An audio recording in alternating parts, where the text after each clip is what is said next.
Angie Stone's tragic passing might not have been an accident.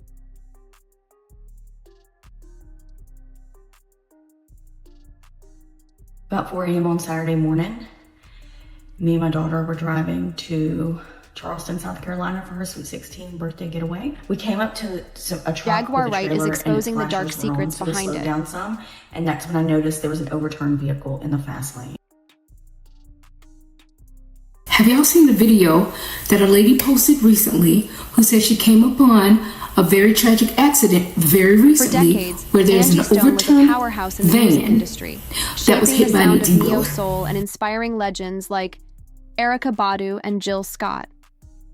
But behind the scenes, her life was a constant battle against exploitation, betrayal, and injustice.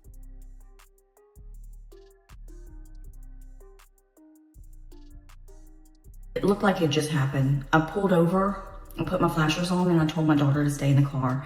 And I ran over, it was a van, and I ran over, and there were so many people in this van, and they were just trying to get out. And I asked if they'd called the cops, and they said, we're just trying to get out. And they were helping this woman out off the side of the van, and I grabbed her hand, and I helped her get down. And she seemed out of it, and I was holding her hand, and she was wobbling around. And I said, baby, you gotta sit down. And then the next thing I know, I flew and I fell down to the ground, and it felt like something not ran over me, but brushed over me. Like something just swiped over my body. And I got up and I could hear screaming, and I just focused in on one screaming, and it was my daughter. And all I could do was run across the highway and tell her to get back in the car. She had to move the car because if somebody else hit us, it could hit her. So she moved the car farther up the interstate, and I called 911, and they said they were on their way. And then all I could think to do was get to my daughter.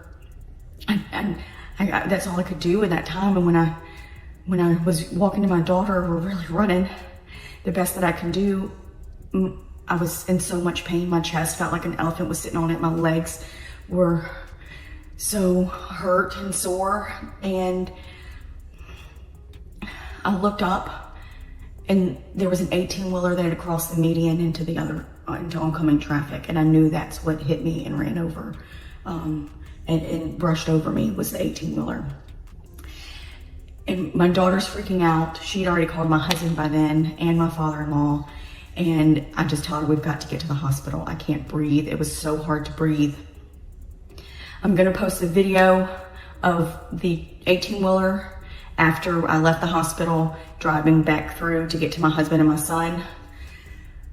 I will not be posting the vehicle in the video because somebody did pass away. They did. And I won't be posting that for respect for their family. I'm sore, I'm bruised on the right side of my body. I'm very stiff everywhere. But I will keep you guys updated, and the video is gonna come at the end, okay? What if Angie Stone's tragic passing wasn't tight. just a tragic accident? Hug your family tight. What if her death was the result of something far more sinister? Something tied to the shadowy figures who control the music industry. Jaguar Wright is now stepping forward, with explosive claims revealing that Angie's untimely demise may have been orchestrated by some of the most powerful people in the business. Angie Stone wasn't just a legendary artist, she was a fighter who dared to challenge the system. But was her fight for justice the reason she met such a tragic end? Buckle up, because this story is about to take a chilling turn. Angie Stone's journey began in Columbia, South Carolina, in a household where faith and music were inseparable. From the moment she could talk, Angie was singing, first in her church choir, then at First Nazareth Baptist Church, where her powerful voice began to turn heads. Her father, a devoted member of a gospel quartet, nurtured her talent, taking her to see performances by legendary groups like the Singing Angels and the gospel Keynotes. These early experiences didn't just shape Angie's love for music, they laid the foundation for her future as a trailblazer. But even as her star began to rise, the industry was already showing its dark side. At just 16 years old, Angie made history as a founding member of The Sequence, the first female hip-hop group. Their hit Funk You Up wasn't just a song, it was a cultural phenomenon, sampled by legends like Dr. Dre and Mark Ronson decades later. But here's the shocking part. The sequence never saw a dime of the royalties they deserved. In fact, Angie and her group mates had to sue Mark Ronson for copyright infringement just to get a fraction of what they were owed. This was Angie's first taste of the industry's exploitation, a pattern that would haunt her for decades. But Angie wasn't one to back down. She continued to fight for her place in the industry, even as the odds stacked against her. As Angie transitioned into her solo career, she became a key figure in the neo-soul movement, collaborating with icons like Prince, Lenny Kravitz, and D'Angelo. She played a pivotal role in shaping D'Angelo's sound, contributing to his critically acclaimed albums Brown Sugar and Voodoo. But behind the scenes, their relationship was far from perfect. Angie later revealed that D'Angelo downplayed her contributions, refusing to give her the credit she deserved, and he wasn't the only one. Mary J. Blige allegedly took credit for Angie's work on Every Day and Die, renaming it Paradise, and releasing it without acknowledging Angie's role. It seemed like no matter how hard Angie worked, someone was always trying to take what was rightfully hers. But the betrayal didn't stop there. Angie's management team repeatedly failed, her costing her major opportunities. One of the most devastating examples was when she was supposed to land the lead role in the #1 ladies detective agency. Instead, her team fumbled the deal, and the role went to Jill Scott. Angie was left watching from the sidelines as her career-defining moment slipped away. It was clear that the people who were supposed to have her back were only looking out for themselves, and this wasn't an isolated incident. Time and time again, Angie found herself sidelined, underpaid, and undervalued, all while her music continued to make millions for everyone but her. By the end of her life, Angie had had enough. She was preparing to take legal action against Universal Music Group for unpaid royalties. In a heartbreaking statement, she revealed, "I should have been able to retire 20 years ago with the money I've made." Angie discovered that her royalties had been stolen, her songs improperly registered, and her earnings absorbed by the very company that was supposed to support her. She was ready to fight back, but then tragedy struck. Just weeks after announcing her plans to sue, Angie was involved in a devastating car crash. She was the only victim who lost her life, leaving fans and loved ones in shock. But here's where things get suspicious. Jaguar Wright is now claiming that Angie's death wasn't an accident.